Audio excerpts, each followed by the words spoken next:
Les explorations cérébrales et l'examen psychométrique. Les examens complémentaires en pathologie psychiatrique sont de deux ordres.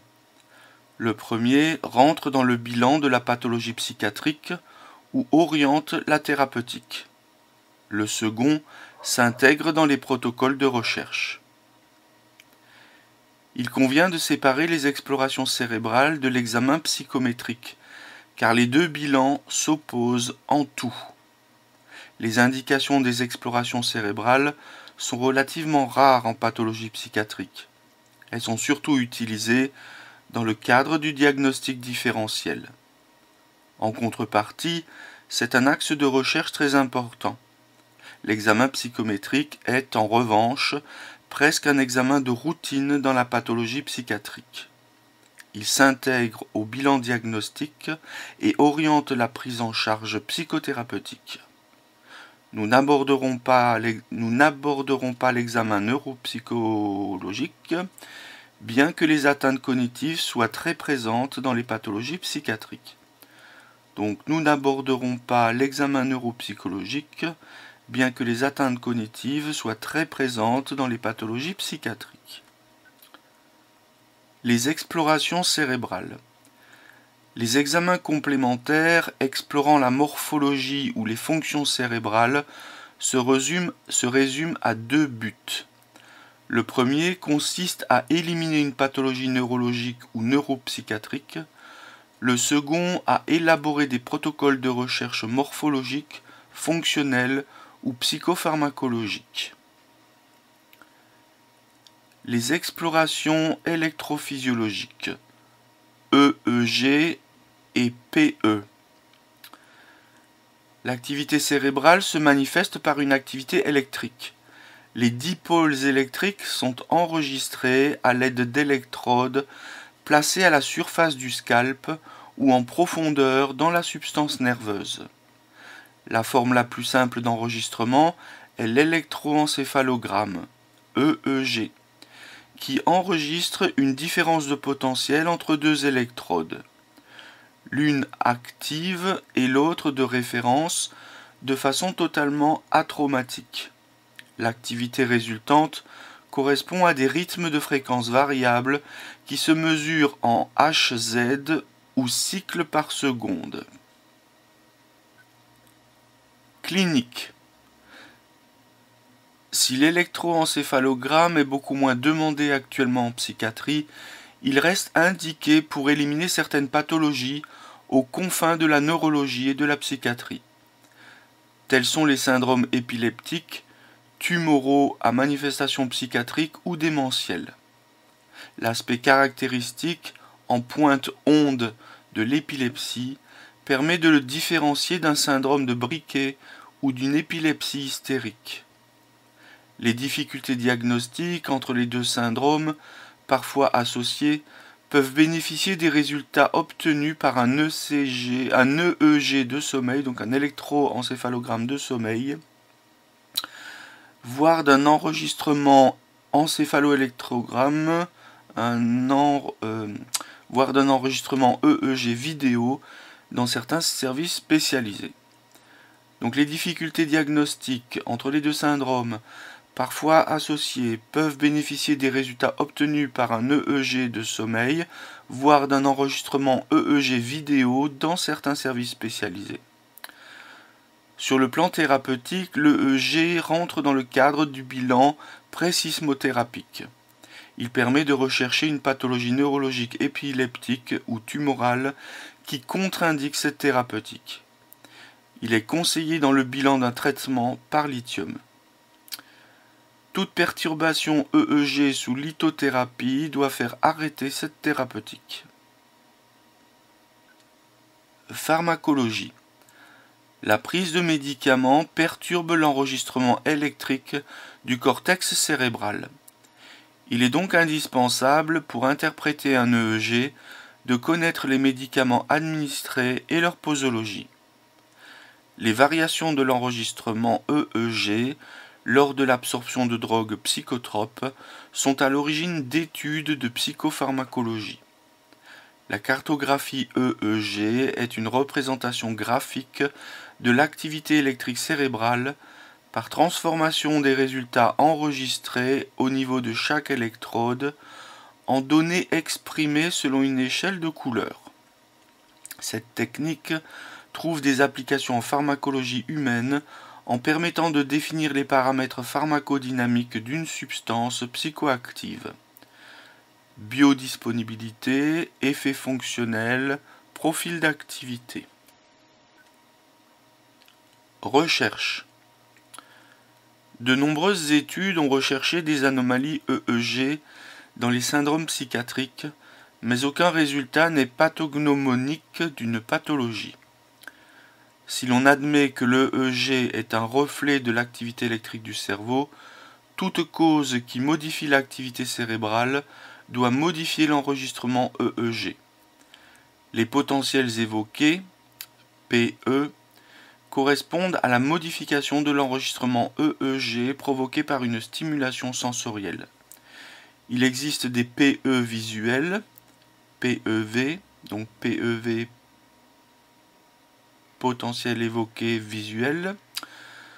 Il existe des PEA, donc des potentiels évoqués auditifs, ou alors des potentiels évoqués somesthésiques, PES.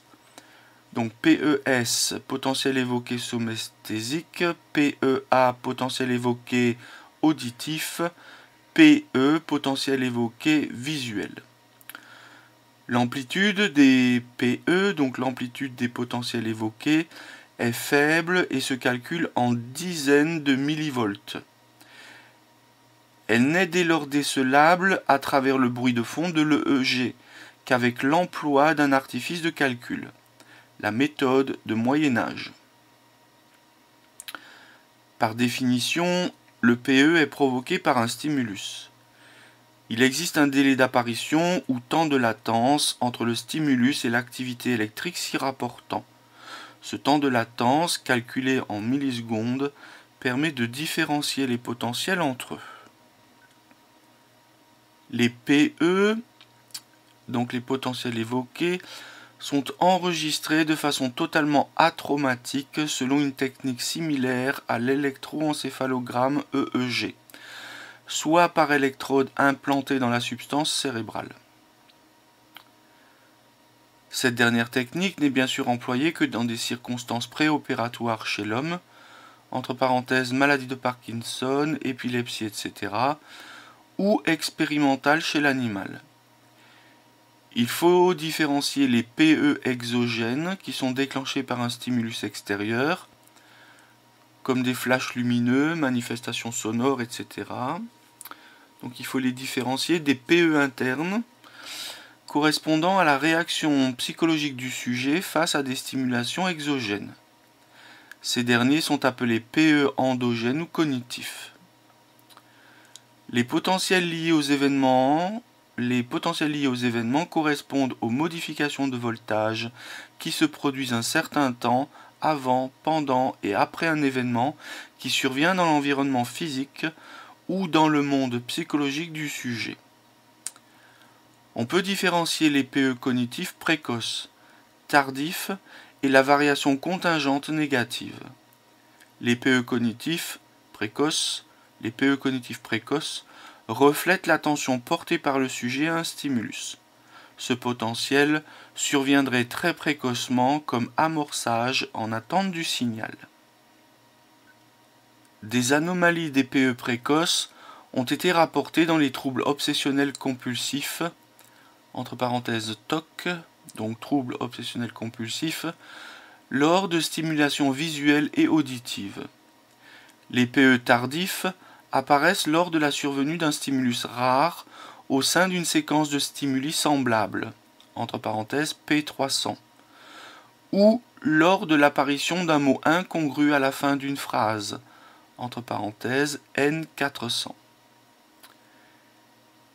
Il existe des modifications des PE tardifs dans le sens d'une diminution du temps de latence et de l'amplitude dans les TOC. Ces études ont permis d'élaborer une théorie physiopathologiques des TOC. Donc ces études ont permis d'élaborer une théorie physiopathologique des TOC. Les résultats de PE reflèteraient un état d'hypervigilance avec réactivité exagérée. Donc les résultats de PE reflèteraient un état d'hypervigilance avec réactivité exagérée ou désinhibition orbitofrontale du côté dominant. Dans le cadre des troubles de l'humeur, l'étude des PE permet chez le sujet âgé de différencier les troubles cognitifs de la dépression, de se lier à un processus involutif débutant. Donc dans le cadre des troubles de l'humeur, l'étude des PE permet chez le sujet âgé de différencier les troubles cognitifs de la dépression, de se lier à un processus involutif débutant. Les PE ainsi que la magnétoencéphalographie, MEG, sont les seules techniques non invasives permettant de déterminer la séquence temporelle d'événements neuronaux lors du traitement d'une information.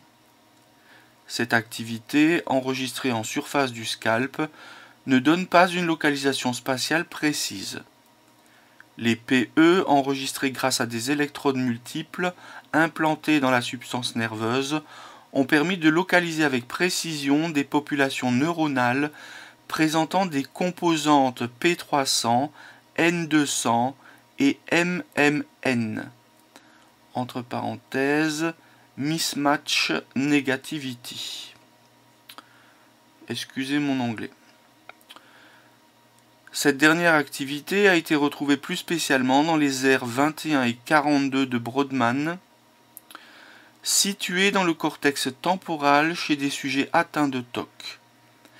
Les TOC représentent un bon exemple de recherche neurophysiologique qui a permis de retrouver des anomalies et d'élaborer une théorie.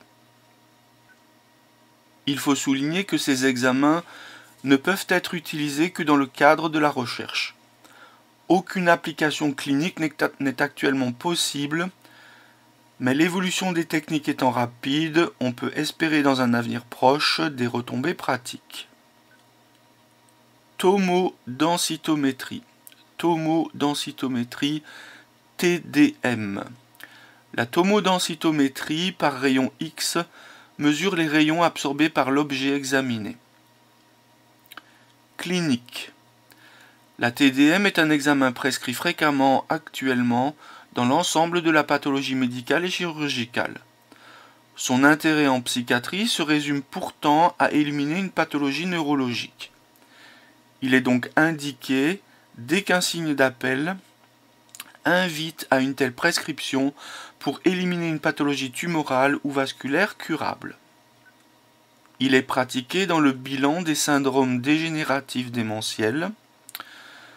Sur le plan thérapeutique, l'EEG ainsi que la TDM rentrent dans le cadre du bilan présismothérapique. D'une façon générale, il est prescrit pour éliminer une pathologie neurologique quand l'IRM n'a pas été demandé en première intention. Recherche. Des anomalies morphologiques ont été recherchées dans la schizophrénie et l'anorexie mentale. L'atrophie corticale ou corticose sous-corticale et la dilatation ventriculaire ne sont pas des lésions spécifiques de la schizophrénie et sont observées avec une meilleure résolution avec un examen IRM. Quant à l'atrophie corticale retrouvée dans l'anorexie mentale, elle est réversible avec la reprise d'une alimentation correcte. L'indication de la TDM dans cette pathologie sert à éliminer une rare cause organique du syndrome anorexique. La TDM est indiquée pour éliminer une cause neurologique, mais la meilleure résolution des structures nerveuses par résonance magnétique privilégie cette technique dans les recherches morphologiques et quantitatives. Donc la TDM est indiquée pour éliminer une cause neurologique, mais la meilleure résolution des structures nerveuses par résonance magnétique privilégie cette technique dans les recherches morphologiques et quantitatives. Donc la résolution des structures nerveuses est meilleure par résonance magnétique que dans la TDM. Imagerie par résonance magnétique nucléaire, IRM. Imagerie par résonance magnétique nucléaire.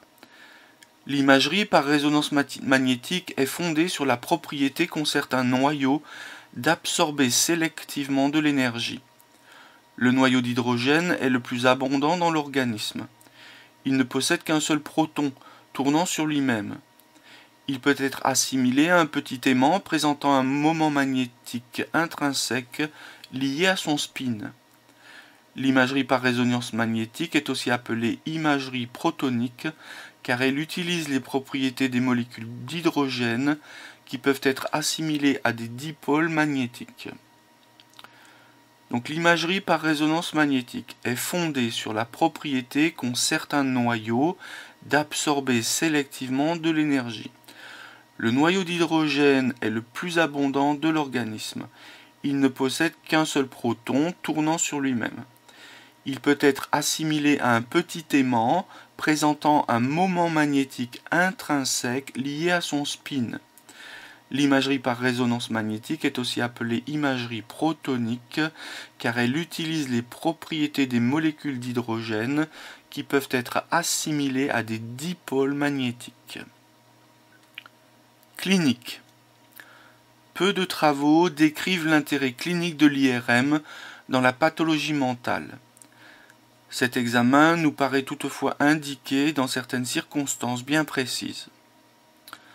Alors, quelles sont ces circonstances? Donc, lors d'un premier épisode psychotique chez un sujet sans antécédent psychiatrique, dans un but diagnostique afin d'éliminer une pathologie neuropsychiatrique ou organique. Deuxième circonstance, dans le suivi d'une pathologie psychiatrique connue et traitée, alors que la symptomatologie est surprenante dans le cours de l'évolution de la maladie. Autre circonstance, d'une façon générale, il complète un bilan neurologique dès qu'un signe d'appel alerte le praticien. Les modifications IRM observées après sismothérapie rendent l'examen IRM souhaitable dans le bilan précédant une telle thérapeutique. La question se pose actuellement dans le bilan de stimulation transcrânienne. L'IRM n'apparaît pas toutefois comme un examen à prescrire systématiquement, car elle n'apporte pas d'éléments diagnostiques dans le cadre de la dépression ou de la schizophrénie. En revanche, elle est particulièrement intéressante dans la pathologie démentielle ou épileptique. L'atrophie de l'hippocampe est une étiologie fréquente de l'épilepsie temporale. Des atrophies corticales apparaissent dans les maladies démentielles. Les techniques IRM de mesure volumétrique de différentes régions anatomiques, par exemple les formations hippocampiques et la partie antérieure du lobe temporal, aident au diagnostic. L'étude des fonctions cognitives complète le bilan. Dans l'épilepsie temporale, l'EEG vidéo, associant un EEG et un enregistrement vidéo, ainsi que l'IRM, permettent de différencier les vraies crises épileptiques des pseudo-crises, les deux pathologies pouvant être intriquées. Ces deux techniques entrent dans le bilan préchirurgical de l'épilepsie temporale pharmacorésistante. L'analyse volumétrique par résonance magnétique apporte une aide au diagnostic dans les pathologies démentielles et épileptiques, mais reste encore du domaine de la recherche pour le reste de la pathologie psychiatrique.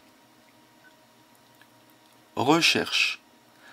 La littérature abonde pourtant sur ce sujet et les protocoles de recherche sont très nombreux. Beaucoup d'anomalies morphologiques ont été décrites dans la schizophrénie et dans la dépression. Les patients atteints de schizophrénie présentent un élargissement des ventricules latéraux et des sillons corticaux. De nombreuses régions cérébrales seraient anormales dans la schizophrénie. Lobes temporaux, lobes frontaux, système limbique et corps calleux. L'hippocampe, l'amygdale, le gyrus para-hippocampique sont plus petits que chez les contrôles. Une nouvelle approche de quantification volumétrique de la substance grise et de la substance blanche montre, dans une étude préliminaire, des anomalies diffuses de la substance grise chez les schizophrènes par rapport au contrôle, la substance blanche n'étant statistiquement altérée que dans la région pariéto-occipitale. Cette anomalie apparaîtrait précocement dans le cours de l'évolution de la maladie. D'autres auteurs, utilisant une évaluation volumétrique et une reconstruction tridimensionnelle des structures du lobe temporal, retrouvent des anomalies volumétriques de la substance grise au niveau du complexe amygdale partie antérieure de l'hippocampe gauche, du gyrus parahippocampique et du gyrus temporal supérieur gauche. Cette atteinte, limitée au lobe temporal gauche, est en contradiction avec les résultats des auteurs précédents. Cette polémique montre bien les difficultés rencontrées dans les recherches, dues à la taille des échantillons, à la grande variété des protocoles utilisés, au recrutement de la population, aux critères diagnostiques, à l'analyse statistique, aux protocoles d'imagerie. De plus, la corrélation entre la symptomatologie de la maladie et l'atteinte cérébrale doit être interprétée avec prudence. Il en est de même en matière de dépression. Les anomalies observées dans la littérature sont contradictoires. Une méta-analyse récente, qui date de 2008, résume ces travaux. Donc une méta-analyse récente résume ces travaux. Les méthodologies utilisées ne permettent pas toujours de comparer les études. Aucune anomalie n'apparaît pathognomonique de la maladie mentale, ce qui n'est pas le cas dans les pathologies neuropsychiatriques. L'IRM révèle des anomalies morphologiques dans les syndromes amnésiques. Outre la diminution volumétrique précoce des formations hippocampiques dans la maladie d'Alzheimer et dans l'épilepsie temporale, les corps mammillaires sont diminués, voire inexistants dans les syndromes de Korsakoff. L'IRM morphologique est systématique dans les protocoles d'imagerie fonctionnelle. Elle permet de situer avec précision le niveau de la coupe enregistrée au cours de la tomographie par émission de positons, TEP, ou par imagerie par résonance magnétique fonctionnelle, IRMF. Donc l'IRM morphologique est systématique dans les protocoles d'imagerie fonctionnelle. Elle permet de situer avec précision le niveau de la coupe enregistrée au cours de la tomographie par émission de positons ou par imagerie par résonance magnétique fonctionnelle. Ces recherches pluridisciplinaires explorent les fonctions cognitives de l'activité cérébrale dans des régions spécifiques. Si actuellement l'analyse statistique paramétrique permet une automatisation de la recherche des régions d'intérêt, l'analyse manuelle par recalage et contourage de ces régions est encore utilisée quand l'analyse statistique n'est pas possible. L'imagerie morphologique structurelle a bénéficié du développement des techniques d'analyse quantitative. Dans les techniques de volumétrie, on extrait une structure anatomique sous forme de volume, par exemple l'hippocampe. Dans la segmentation, on extrait et on analyse séparément les quantités de substances grises, de substances blanches et de LCR, liquide céphalorachidien. Dans le déplissage du cortex, on étudie le cortex enfoui en profondeur et dans l'analyse sulcale, la situation anatomique des sillons, ou sulci. Parallèlement, l'essor des techniques d'imagerie fonctionnelle apporte des renseignements complémentaires sur l'organisation et le fonctionnement des structures anatomiques. Études fonctionnelles. Méthode. Tomographie par émission de positons, TEP. Les études en TEP sont nombreuses car la technique est ancienne. Cette technique mesure le débit sanguin cérébral et l'utilisation régionale du glucose. Administrée sous forme du F-fluorodésoxyglucose, FDG, cette substance, bloquée dans les cellules en activité et ne pouvant être dégradée, permet la mesure de l'activité des cellules, ou encore quantifie le nombre de récepteurs de la dopamine, des opiacés ou des benzodiazépines en fixant des substances marquées à des protéines ou à des médicaments. La TEP utilise des substances marquées par un élément radioactif. Elle mesure la radioactivité et localise celle-ci dans les structures cérébrales. Gamma-tomographie ou SPECT, Single Photon Emission Computerized Tomography.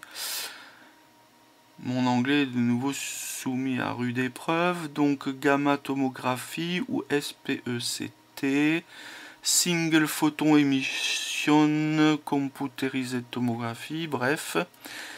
Cette méthode est très utilisée en médecine nucléaire pour le diagnostic clinique. Elle utilise des hétéroatomes, technétium 99M, thallium 201, indium 111, c'est-à-dire qu'elle utilise des molécules qui ne sont pas des constituants naturels de l'organisme. Par ailleurs, la gammatomographie n'est pas une méthode quantitative. Elle présente actuellement un regain d'intérêt en recherche. Imagerie par résonance magnétique fonctionnelle, IRMF. L'IRMF est une des plus récentes techniques d'imagerie fonctionnelle utilisées dans l'exploration des fonctions cérébrales humaines. L'IRMF détecte des petits changements du débit sanguin cérébral régional secondaire,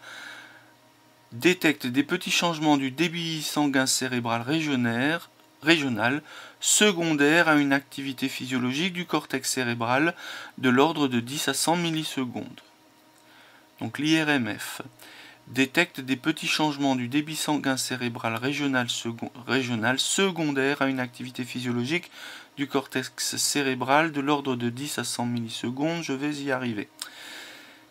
Les images enregistrent les variations de temps de relaxation des tissus T1, T2 et T2A, qui sont sensibles aux changements de débit sanguin et aux variations d'oxygénation du sang, c'est-à-dire au taux d'oxyhémoglobine, entre parenthèses substance diamagnétique, et de désoxyhémoglobine, entre parenthèses substance paramagnétique, modifiant le signal IRM. Ce phénomène a été appelé Blood Oxygenation Level Dependent, BOLD. Un signal local dû à une activité neuronale correspond à un changement de l'état d'oxygénation du sang. Donc ce phénomène, appelé BOLD, montre un signal local dû à une activité neuronale correspondant à un changement de l'état d'oxygénation du sang. Les substances paramagnétiques, c'est-à-dire la désoxyhémoglobine, sont détectées en utilisant des séquences en écho de gradient. Les méthodes explorant les changements hémodynamiques sont de deux ordres. L'écho-planar, Imaging Technique, et l'écho de gradient avec un petit angle de bascule, Gradient Recaled Small Flip Angle Imaging. Spectroscopie RMN, MRS Magnetic Resonance Spectroscopy.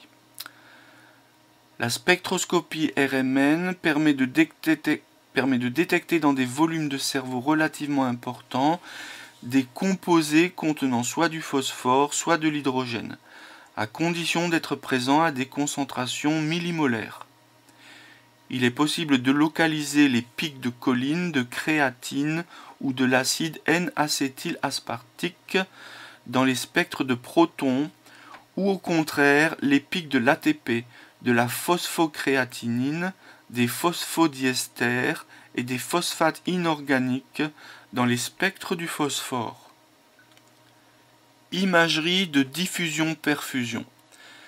L'imagerie de diffusion-perfusion utilise les propriétés de déplacement des molécules d'eau, témoin de l'intégrité cellulaire et de la microstructure des tissus. Il existe une diffusion rapide et isotrope dans la substance grise et le liquide cérébrospinal, et une diffusion plus lente, selon l'orientation des faisceaux et le degré de myélinisation des fibres dans la substance blanche, anisotropie. Donc il existe une diffusion rapide et isotrope dans la substance grise et le liquide cérébro-spinal, et une diffusion plus lente, selon l'orientation des faisceaux et le degré de myélinisation des fibres dans la substance blanche. Donc en fait, en fonction du degré de myélinisation des fibres dans la substance blanche, eh bien la diffusion se fera plus ou moins rapidement. Voilà.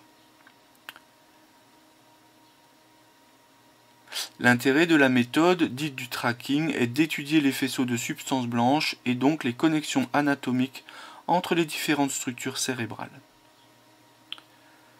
Pharmacologie. De nombreuses études d'exploration des récepteurs et de neuropharmacologie permettent de localiser et de suivre la répercussion de l'administration de psychotropes sur le fonctionnement cérébral ou sur la densité des récepteurs en TEP. L'exploration in vivo des récepteurs dopaminergiques D2 n'a pas confirmé l'hypothèse dopaminergique de la schizophrénie. Les résultats obtenus doivent être relativisés en fonction du sous-type clinique considéré. De plus, la mesure de la 18F-dopa, précurseur de la dopamine, permettant d'évaluer la fonction dopaminergique présynaptique au niveau des noyaux gris centraux, aboutit aux mêmes conclusions.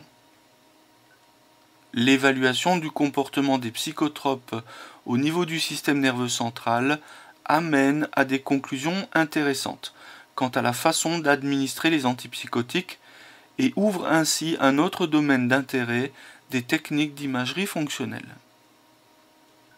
Recherche. Il est impossible de faire une revue exhaustive des travaux réalisés en matière d'imagerie fonctionnelle, notamment en TEP. Les travaux sont trop nombreux et parfois contradictoires. TEP dans la schizophrénie. En ce qui concerne l'exploration de la schizophrénie en TEP, les protocoles et les buts des recherches ont évolué. Entre 1980 et 1986, les chercheurs ont surtout essayé de mettre en évidence des modifications cérébrales fonctionnelles spécifiques du diagnostic de schizophrénie. En 1986 et 1991, l'étude de l'activité cérébrale a été corrélée à la symptomatologie schizophrénique ou à des modèles issus de la neuropsychologie. Actuellement, l'étude des fonctions cérébrales se développe en recourant à des paradigmes issus de la psychologie cognitive. Là encore, les résultats sont contradictoires et doivent être resitués dans le contexte des connaissances de l'époque. 3 hypothèses peuvent être retenues dans les premiers travaux sur les psychoses schizophréniques. Une réduction globale du métabolisme, une réduction du métabolisme frontal, des modifications du métabolisme des cortex associatifs postérieurs, pariétaux et temporaux. Ces études ont comparé un diagnostic à un enregistrement de l'activité cérébrale de repos, c'est-à-dire sans avoir demandé au sujet une quelconque activité en dehors de l'activité mentale de base. Les recherches ultérieures vont coupler une activité, par exemple effectuer le test de Wisconsin pendant l'enregistrement de la mesure des débits sanguins cérébraux régionaux. Ce test explore les fonctions frontales. Une absence d'élévation ou une moindre élévation des débits sanguins dans le cortex frontal dorsolatéral par rapport au sujet témoin a pu ainsi être mise en évidence. Elle est retrouvée dans d'autres tests explorant les fonctions frontales, comme le test de la Tour de Londres ou des tests de fluence verbale. Elle n'est pas retrouvée chez les déprimés, au moins en ce qui concerne le test de Wisconsin. Les résultats vont différer si l'on ne considère plus la schizophrénie dans son ensemble, mais les différents sous-types de schizophrénie. Plus récemment, les protocoles d'imagerie fonctionnelle ont emprunté les paradigmes de la psychologie cognitive pour explorer le langage, l'attention, la discrimination sensorielle, l'imagerie mentale chez les sujets sains ou pathologiques. Ces protocoles se rapprochent de ceux élaborés pour explorer les fonctions cérébrales en IRMF. IRMF dans la schizophrénie. En IRMF, la chronologie du paradigme est fondamentale car elle doit s'adapter et se synchroniser avec l'acquisition des images. Une alternance de périodes de référence et d'activité est indispensable pour pouvoir traiter et interpréter les images. Les premières études ont étudié, grâce à des paradigmes très simples, les aires primaires du cortex visuel, motrice, somato-sensitive. Le cortex moteur a été exploré grâce à un test d'apprentissage simple, le test d'opposition pouce-doigt. Ce test, qui est perturbé dans certains types de schizophrénie, a été utilisé comme paradigme de la recherche en IRMF. Spectroscopie RMN dans la pathologie mentale. Une étude rapporte un métabolisme du phosphore anormal au niveau du lobe frontal dans les troubles bipolaires. Donc dans les troubles bipolaires, on a un métabolisme du phosphore anormal au niveau du lobe frontal. Dans les troubles bipolaires, on a une anomalie du métabolisme du phosphore dans le lobe frontal. Cette étude préliminaire utilise la spectroscopie RMN avec du phosphore 31 chez 12 hommes et 16 contrôles. Des études similaires ont été effectuées dans la schizophrénie qui montreraient aussi des perturbations du métabolisme du phosphore. Toutes ces études préliminaires doivent être interprétées avec prudence. Conclusion. Les explorations cérébrales entrent avant tout dans le bilan d'une pathologie neuropsychiatrique ou dans le bilan de certaines thérapeutiques psychiatriques. En revanche, la recherche psychiatrique a largement bénéficié du développement des techniques électrophysiologiques et d'imagerie. Leur intérêt réside dans les possibilités de vérifier les hypothèses qui sous-tendent la psychopathologie, mais aussi dans les possibilités d'explorer les fonctions cérébrales en fonction de symptômes ou de sous-types pathologiques. Enfin, leur intérêt psychopharmacologique vise une meilleure compréhension du mécanisme pharmacologique et une meilleure prescription des psychotropes.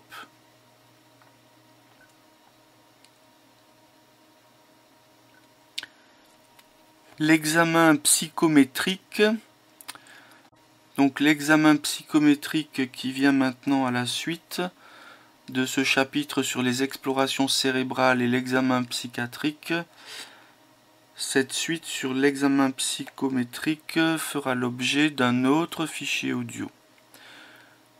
Donc on en arrive ici à la fin de la lecture partielle du chapitre sur les explorations cérébrales et l'examen psychométrique. Donc en fait là j'ai juste lu les explorations cérébrales, l'examen psychométrique dans un autre fichier audio.